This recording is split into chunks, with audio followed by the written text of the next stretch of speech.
Welcome to the beautiful day Un Día Bonito show. I am your host, Dorimar, and today I get to welcome back a very special returning guest. She was with us earlier this season and promised to come back and share some exciting news. With us today is renowned Houston artist Geraldina Interiano Wise with a special announcement. Welcome back, Geraldina. Thank you. Lovely to be back in Un Día Bonito. It is so fun to be in the good news of things. So Yes. Thank you for having me back. No, thank you. I'm so excited to hear what you have to share with us. Please tell us about this special announcement. Well, it has to do with the fact that there is a new organization in town, and I have the honor to be leading it. I'm co-founder. There was a group of us who had been talking for a while about the fact that Latinos need their cultural representation in this region. We are 40% of this region, 47%, I'm sorry, and we are the spirit of where we come from. We're the spirit of the people that were here 10 generations ago. We are that spirit, and we just need a place to show our spirit. And what's that place? Well, the organization is called ALMAAHH. And I wanted it to be able to be said in Spanish. It's not spelled exactly just like in Spanish, but you can pronounce it. I want everybody to be able to say ALMAAHH. And you say it better than anybody else. But ALMAAHH stands for Advocates for a Latino Museum of Cultural and Visual Arts Complex in Houston, Harris County. That's exciting. It is very exciting. As you know, I'm a Latinx artist, and being in the world of art, it is readily evident to me that that we don't have a place, that there are not enough opportunities for us, and I'm hearing it from other artists as well in the Latinx realm, and it's just time. But as you know, when we talk about cultural arts, it's not just visual arts, it's performance, it's people who speak poetry, it's people who write films. The cultural arts are so many who do film. So it's really not just for a museum and not just for the arts, it's for everybody. That's the difference. Why is Houston perfect for this place? Well, number one, there hasn't been enough opportunity here. There isn't already a big museum or a big cultural center that does that for us or with us. So we've been missing that. We need that in order to show all the other cultures that Houston represents. What do we look like? It's not just a matter of our physique. It's what do our birthday parties look like? What do the paraphernalia for our quinceañeras look like? People are intrigued because you wear crowns and you wear beautiful dresses and gorgeous colors, but it's not good enough. Let's go show what those quinceañera dresses look like. Let's have a store where the princess tiaras are. Let's show people what we're about, the colors of our culture and the variety of our culture. Most importantly, giving a voice to those that don't have it yet. And I do hear that you are planning a launch for June 2024. Where do you find yourself in the process now? Well, the process is a long one. The first one is about what we just spoke about, the fact that we need to find each other, we need to connect to each other, we need to know who we are, we need to know what parents want for their children in 10 years. They're going to be the museum goers. So when we talk about redefining a museum, it has to be about what do people see themselves needing? What do they want? How do they want themselves represented? So I think that doing that work is the first step, is finding each other, connecting via not only social media, but also a robust digital platform. So technologically connected, yes, I think is going to be a really important way to do this, because I think that the things of the past are not going to serve enough. We want to be able to tell people, the newest news, what boy group from Latin America is coming to town. How do we do that? Right. It should be through technology. So technology forward, then finding each other, collecting us, then surveying us. What do we need? And so those are the first steps. The second steps then are going to be in programming. It's called programming in the architectural continuity of how we start a project. It's called programming. And so how much classroom space would we need for, dance groups, for example? How many theaters? Is it one? Is it a black box? Is it a large one and a black box? What is it? What type is showcased? What artists are presenting? All of that. That's exactly right. So see, what do we need to showcase our culture? Is one going to be enough? Do we need the 2? Do we need the 4 classrooms? Do we need one? For example, one that I like to talk about is the technology behind production, producing music, producing television programs. So training people on that. What is it going to take? How many studios? This is all in the programming stage. So we're not there yet, because we have to find the stakeholders. Stakeholders are the people that are going to use it.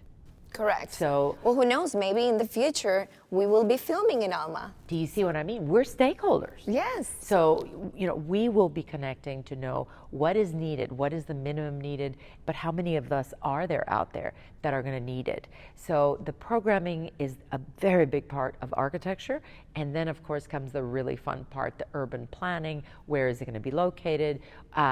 The traffic around it, the creative pedestrian process. Traffic, the public places around it. So what other public places, compared it to the plazas in Venice, in Mexico, the Zócalo, in South America, in Paris, and in Madrid. So compare it to see what is it that we need. That's the really exciting part. This is going to be an entire complex. It is. It's very exciting. It is, because think about it. We can't really represent our culture in one building. Oh, 100%. It's just not going to happen. No, it's not going to happen. So what else? And I can tell you the other part that I get really excited about is in being inclusive of everybody who's around the culture. What about all those people who are making their own salsas? Ooh. Right? The tamales, the pupusas. So all of and the foods. It's funny that you say that, because our traditional food from our countries, the things we look up to our abuelitas, for eating, and we're like, how do they make it? Because we have lost that art. It is an art. It is an art. And there are people making it. Remember, we have new immigrants all the time, so they bring the authenticity. Yes. But the culinary arts, I think, are an enormous. So one thought is, well, let's not do gallery for my art, let's say, and a separate studio for making your art, and then yet a third thing for somebody making pupusas and salsas. Why don't we put them together?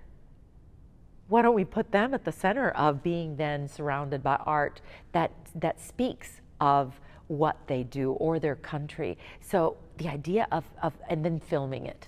Yes. So you see, putting these things together is what a new museum could look like. But the integration of all of those things together is what gives it life. And the idea that all of this is part of the context to anything that's happening.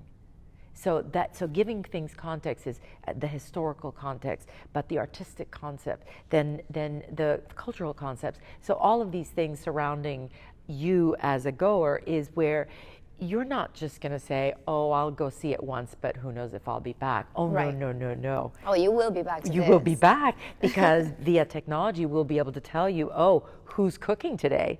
Do you want to grab a seat at the main gallery and be able to see who's cooking and learn about the spices of Costa Rica or such a thing, right? So it is very exciting to be thinking outside the box. Very innovative.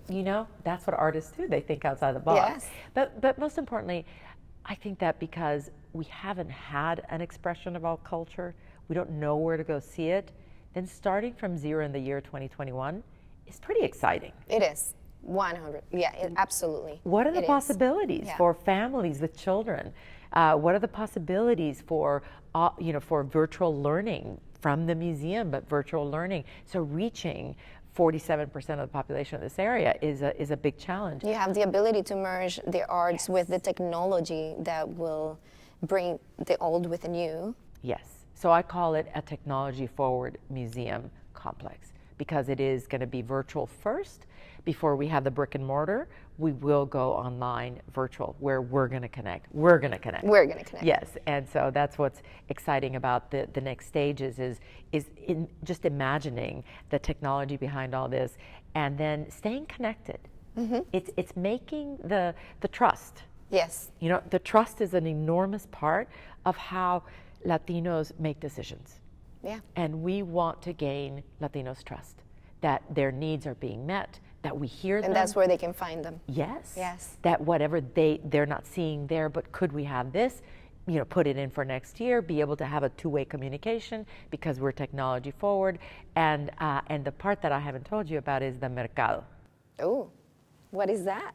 Well, imagine you that in the past museums have had museum stores. And museum stores are places where people know that there's going to be a level of excellence in there. So if you're going to buy something, a book or something, it's because you're going to look for excellence. Well, that's what we're going to do about an entire culture. We're going to bring excellence to everything. But instead of having a museum store somewhere where there's two doors and you go in and then you go out, how about having a mercado? Ooh, of an open market. Yes. Well, I'm telling you what, if you're going to do a mercado during the Christmas time, we have to see some parrandas. We have to see some Puerto Rican parrandas. We have to see some cuatros. We have to see some maracas and people singing from stand to stand. And then every time you go to another stand, you know what a parranda is in Puerto Rico? I do. And then every time you go to another house, you take more people with you. Yeah. So I want to see a Puerto Rican parranda in this Well, mercado. I know who to call to plan it. Okay, well, call me. Yes, absolutely. And if you think about it, every country has their own traditions around celebration. Yeah. And that, I think that's the richness that we want to bring the party to Houston. We are the party. We are the party. Yeah. And obviously, you're very passionate about this project, but I would like to know from you, what is it about this project? What was the thing that grabbed you first, and what is it that made you become a part of it? To me, it was about cultural equality. We do need to be able to express our culture. It's not good enough that we're great workers, that we are great thinkers, that we're great producers. You know, they say it takes a town to build a village. Absolutely. So how is this going to come together, and what are these people that you would say are involved that you would like to thank for their involvement, for their collaboration? Well, I have a wonderful board that believed from the beginning that we can do this. This is an enormous task, Dorimar. Enormous. Oh, sounds like it. But we are unapologetic about it. So I have a great board right now. We have the city and the mayor and city council that's being extremely generous and supportive. We have county commissioners who are looking at this and saying, you know, this is a gift for everybody, and that's how we are going to come together. And so we're working on how do we help each other about this, because it's gonna take a village. It's going to take a village, and talking about that, if our people wanted to support, how can they do so? Well, number one is about donating. So we have made it very clear from the beginning we're going to be inclusive, and usually it's about people that have the money that can give. In this case, it's not really. Everybody can give. Yeah, where they can do that? Wherever they can give. So ALMAAHH, ALMAAHH. And we'll make sure to put that on the screen. So our ALMAAHH.org, there is a donate button, and really what we want to do is get everybody in. Yes. You know, our doors aren't open yet. They won't be open for a while, but our hearts are, and our work. We are committing. Remember what I said about trust? Yes. We are committing to doing the best in class work to deliver what Latinos need. But you're going to get there. I know you are. Thank you, Dorimar. I know, with all that passion in you, with all the knowledge, and with your involvement with the community, there is nothing you cannot accomplish. So if you're involved in this, I know it's going to be a great success. I really believe that. You're very kind. You know, you're family to us now here at the beautiful De Un Día Bonito show. So we want to circle back down the road and see how the project is doing and get updates and be at the launch. We would love to follow up with this project and see where it goes. We're very excited about it. Thank you for sharing it with us. And thank you, Dorimar. You're invited to everything already. Oh, thank you. I will be there. And I hope you guys will be too. Thank you for watching the beautiful De Un Día Bonito show. I am your host, Dorimar Bonilla. We will be back with more. Welcome to the beautiful De Un Día Bonito show. I am your host, Dorimar Bonilla, and today I have with me Andrew Newman, owner and CEO of Newman Hospitality. Welcome, Andy. Thank you for being here. Glad to be here. Andy, and as you know, our show is focused on Latin community and culture, and one of the best things for a Latin community to do, and one of our highest interests is to travel. And you're here to talk to us about travel and properties, which is high interest to our people. But first, I would like for you to introduce yourself and tell us a little about yourself. Sure. Well, I come from a family of diversity. My mother is from Colombia. My father is from New York. So I grew up with multiple religions and languages. Both parents spoke with thick accents, and we wanted to, from the very beginning, to learn languages and to experience different cultures. So I was exposed to travel very early on. And when I was 20, I had the experience of doing a junior year abroad program in Paris, France, which really affected everything I did afterwards. Living with a family, experiencing the culture, and being in that area of joyful discomfort where you have to dig in and learn and progress was very, very positive for me. And I think that affected my career choices and the business opportunities that led me to where I am today. And you today have a company that has 75 vacation and residential properties. That's incredible. Congratulations. Thank you. And what is it about property management that you decided to get into it? What drove you to that? Well, it first started with money management. For about almost 30 years, I was a money manager helping people manage stocks and bonds. And then I traveled and used Airbnb and fell in love with that concept because it brought me back to when I was 20 years old, spending time in families. Now I was an adult, but I was back in somebody's home, experiencing a different culture, learning about them, coming back and bringing a little bit of that with me. And I realized that it was an interesting opportunity and an interesting business model. So it started with just friends and family doing it for free for about a year and a half.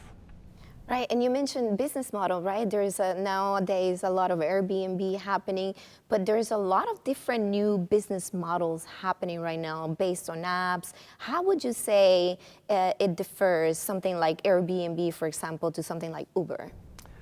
Well, it is similar in that they both use the app, but extremely different because they're both entrepreneurial to a limited extent. Uber, you're driving a car. And in order to make money, you have to drive. And Correct. if you want to make more money, you have to drive more hours. And you can imagine that's wearing your body, it's wearing your mind. It has certain risks to be on the road constantly, picking up strangers. It requires a certain level of energy and time investment as well. Right, right. Correct. And you can put some money into a car, or you can put the same amount of money into the down payment of the house. But the car in 5 years, what happens? It becomes worthless, especially if you're driving Uber and putting in hundreds of thousands of miles. And maintenance. Well, right. And a house, on the other hand, if you're making a really nice cash flow, you're paying your mortgage using something like short-term rentals and Airbnb. You're paying your mortgage, you're improving your home, and it can pay for your living expenses as well. So you have access to passive income. Rather than Uber, you have to drive. Here, you can actually make money while you sleep. And with all the experience that you have in the industry, how would you say the past year and a half has shifted things? The past year and a half has been an incredible roller coaster. Initially, when we hit COVID, when we were first waking up to that pandemic, everybody froze. the economy was comatose, even the short-term rentals. And in fact, many governments and cities banned short-term rentals for a period of time. So that was the panic phase. But shortly thereafter, people realized that homes were a great place to self-quarantine. They were a safer place to interact. They were a place where you could be with your family. And the business actually totally took off.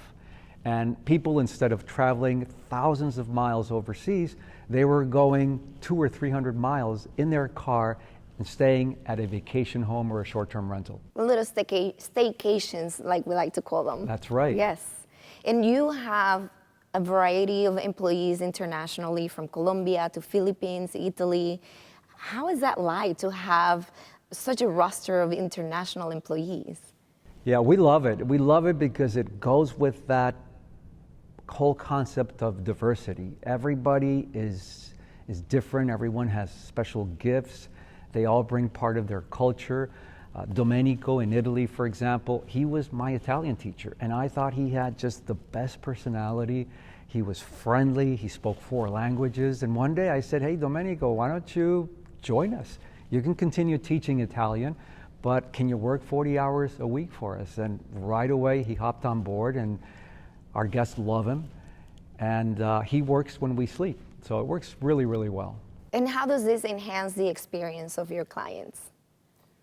Well, people feel better with different styles and personalities. So some people really like working with Domenico. Maybe they can speak in Italian or in German to him. Other people like speaking to Natalia in Colombia. And it just gives us a wider spectrum of experience for people. I am very intrigued to find out what the Newman hospitality experience is like. Can you talk to me about that? Yeah, well, we really want to make people feel at home. We want people to feel like we care about them. And we want to make sure that whenever there's an issue, because you have a home and you know little things happen, something can break, but we want them to know that we do everything we can to make things right, to repair them, and to really support them during their whole experience. And I'm also intrigued because I hear that Newman Hospitality can also help those investors who want to get into that type of business. Well, we first help them determine how they want to do it. And most of our clients really want to do very little. They want us to help them select the home in the market where they can do it without restrictions. Then, if the home requires renovations, we have a team that helps with the renovation. And that's important because that actually raises the value of the home. Correct. But also makes it more attractive for a short-term rental. So we're doing the renovations with those 2 things, key things in mind: value of the home and income that the home can generate. Next, we get to help them decorating. And that is so important because a home for a short-term rental actually is not the same as a home for a permanent resident. For example, it needs to be staged properly. Yes, and you really don't need a lot of closet space. So we get rid of those closet space and we give it back to the house so people can spend more time together in the common areas of the home. So we help with those details. And then 2 other key things: maintaining the home, maintaining it in perfect condition so guests keep coming, they're happy, they give us good reviews, but also making sure we can get the highest possible income for our owners. And with all this experience, making the houses everything people want to see, which house is your favorite?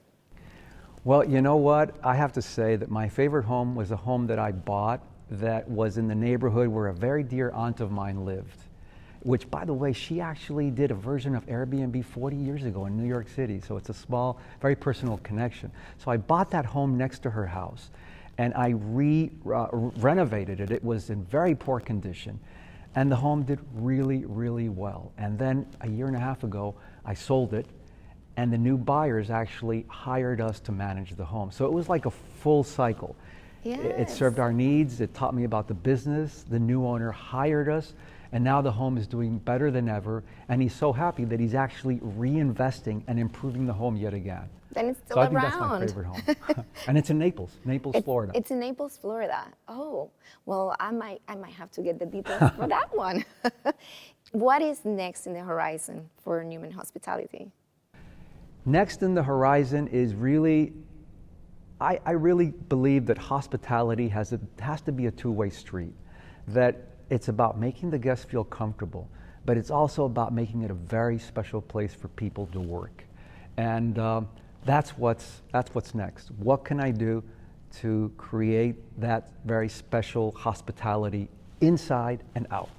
So create the experience within the company so that Yes. your employees can cater to your clients in the best way possible. Exactly. That's a great idea. Well, it's about creating that experience within so that your employees can also deliver it to your clients, and that's a great way to go about it. And I know I'm personally going to circle back with you because I love traveling and I want to know everything about your properties, especially the one in Naples. And you know, that's the one I'm going to be visiting next. But I'm sure our viewers want to know more about your properties and even about how they can work for your company since it's such a great experience. How can they know more about your company? Certainly. Well, I'll tell our viewers, whether you're a visitor looking to travel and stay in our property, or if you are an investor that wants to learn about this opportunity, please visit our website. We talk to both of these subjects, www.newmanhospitality.com. Well, there you have it. Don't miss out. Thank you so much for joining me today, Andrew, or Andy, as I know you prefer to be called. It's been great having you with us, and I look forward to visiting your properties. I am your host, Dorimar Bonito. Today